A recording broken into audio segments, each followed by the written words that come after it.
Following the controversial impeachment of the democratically elected Dilma Rousseff in August of 2016, Brazil has undergone a dramatic U.S.-backed coup by the unelected government of Michel Temer. Soon after taking power, the Temer administration imposed a 20-year federal freeze on public spending, which will impact healthcare, education, and social expenditures. These harsh austerity measures are further crippling Brazil's already limited welfare state.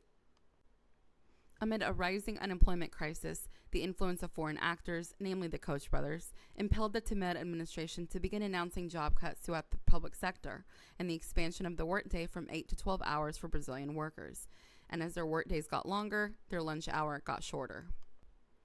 While Temer fills his cabinet with far-right ideologues, many supporters of Rousseff's impeachment have paid little attention to the corruption that will likely bleed into other sectors of Brazilian society.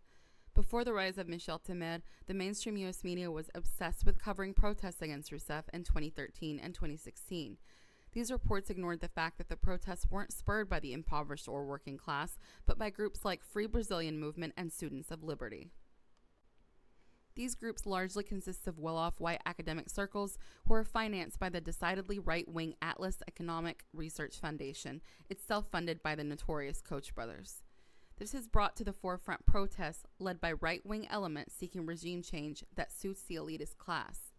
Today, massive protests and strikes are erupting all across Brazilian cities in response to the Temer administration, but the mainstream media coverage is nearly non-existent now that a U.S.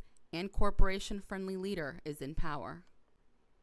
Temer's coup saw support from the International Monetary Fund, which relished in the ousting of leftist opposition and the door opening for involvement of U.S. corporations. While Rousseff's administration may not have done enough in the way of fighting austerity measures and enacting truly radical change in Brazilian society, reality in this case is far more complex.